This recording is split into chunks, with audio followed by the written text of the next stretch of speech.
So, as you know, I've previously talked about the original plans for Star Trek VI The Undiscovered Country, one of the original story proposals for that movie. Today, I want to talk about the original idea for Star Trek II. Now, we ended up getting Star Trek II The Wrath of Khan, but the original concept, the Gene Roddenberry proposal, was a very, very different movie. And it's very interesting to consider what might have been. Some of the aspects of this story were just wild, in my opinion. I'm very glad that we got Star Trek II The Wrath of Khan, which of course is just a phenomenal movie and a great follow-up to the original series episode Space Seed. The late Ricardo Montalban reprised his role as Khan Noonien Singh, so Kirk had to face off against his greatest adversary. It's a personal story. Kirk undergoes a major personal development. He makes peace with his past. He meets and reconciles with his son. Spock dies, of course, in a noble sacrifice. The film was directed by Nicholas Meyer and written by Harve Bennett and Jack B. Sowards. And easily it's the best movie in the series. And it was made on a relatively small budget of just $12 million, considerably less than the budget for Star Trek The Motion Picture. But it went on to make close to $100 million at the box office. Now, surprisingly, Gene Roddenberry wasn't thrilled with how militaristic the Federation were in Star Trek II The Wrath of Khan. There were major uniform design updates that reflected this change. But Star Trek II came together so well, they really captured lightning in a bottle. Everything just clicked with that movie. And it had a major influence on the future of the franchise. It set the course for the rest of the original series movies. But the original story idea for Star Trek II was by Gene Roddenberry, and it was radically different to the film we got. So it is interesting to explore the film that could have been made if Roddenberry was allowed to make it. Now, Star Trek The Motion Picture has become my favorite Trek movie. I appreciate it more and more as the years go on because of its tone, its epic atmosphere. It has a bombastic quality. We just don't get slow burn, cerebral, operatic sci-fi movies like this anymore. I mean, it's been described as having a very 2001 A Space Odyssey quality about it. That's another reason I love the movie. And although the motion picture had major production issues and script headaches that went on, during the filming process, what Robert Wise was able to conjure out of all of that is really some beautiful cinema. It's a beautiful feature film. And his director's cut, incidentally, is even better. But because the motion picture was so expensive and received only mixed reviews, the studio decided to sideline producer Gene Roddenberry for Star Trek II. They sidelined the creator of Star Trek. And he was only given this sort of ceremonial position, in a way, of executive consultant. But originally, he did propose the following story for Star Trek II. So Roddenberry's idea involved series villains, the Klingons. The Enterprise discovers that the timeline has been changed. History has somehow been altered. So they investigate and they discover that the Klingons have found the Guardian of Forever, which you may recall from the original series episode, The City on the Edge of Forever. It also appeared in the animated series and in Star Trek Discovery, incidentally.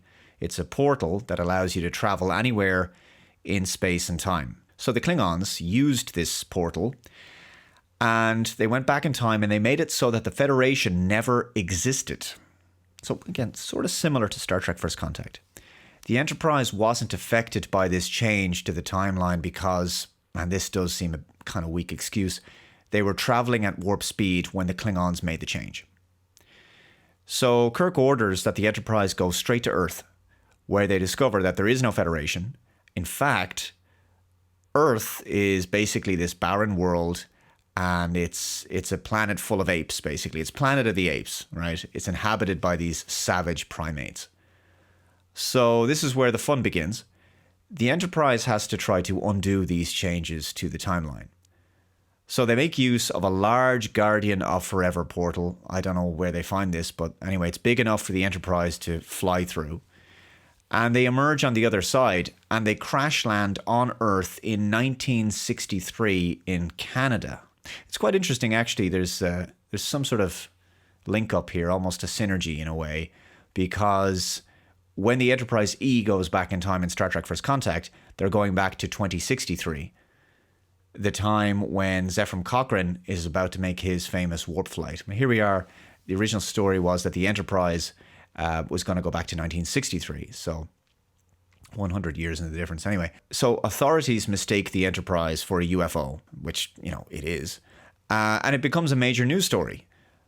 So much so that the White House gets involved with this, and the president at the time, John F. Kennedy, cancelled his scheduled trip to Dallas, so he goes to Canada, and obviously this means that he doesn't get assassinated. And therefore this creates the first major change to the timeline. So essentially the crew of the Enterprise have to restore history, regrettably by contriving Kennedy's assassination. Because, of course, he was supposed to die. Kind of like how Edith Keeler was supposed to die in the original series episode City on the Edge of Forever. So in one version of the story, Spock has to be the shooter. Yeah. It's pretty shocking. But that's just wild. Needless to say, this went down like a lead balloon with the studio. This would have certainly been a dark turn. Ultimately, I'm glad this story idea was abandoned. It was, like I say, too similar to City on the Edge of Forever in some respects, in particular, the ending. And also, I kind of feel like we've seen some of these story elements in the original series episode, Tomorrow is Yesterday. It's just weaker as an idea, and critically, there's no real personal story here. There's no personal story for Kirk and Spock. There's nothing really to be learned. It all hinges around a sci-fi plot device of time travel without much of a human element to it. And I believe there was actually at one point in the story where they bring Kennedy into the future, and there was even a bit in there where Bones McCoy discovers that he has a wife all of a sudden where he didn't before because of the change to the timeline. But it does feel kind of true to an original series episode in many respects. We would, of course, see time travel in several movies. Obviously, it did pop up in Star Trek IV, The Voyage Home, and in a way, it did in Star Trek Generations with the Nexus, and of course in Star Trek First Contact. But we did see time travel used in kind of similar ways in Star Trek later on, in the likes of Voyager. I mean, they had various time travel reset button episodes on that show with the likes of Timeless, Year of Hell, and Endgame. They all kind of hinge on a time travel reset button. Obviously, there was the Borg time travel story of First Contact with the Enterprise E going back to the 21st century. And in many ways, to me, this original Star Trek II story feels kind of like a proto-Star Trek First Contact. So this is what Gene Roddenberry came up with. And I have to say, I am glad that it was rejected. What we ended up with was Star Trek II: The Wrath of Khan, which was a vastly superior movie. So guys, let me know your thoughts in the comments below. What would you have thought of this original Star Trek II? Take care, guys. I'll see you next time. Bye-bye.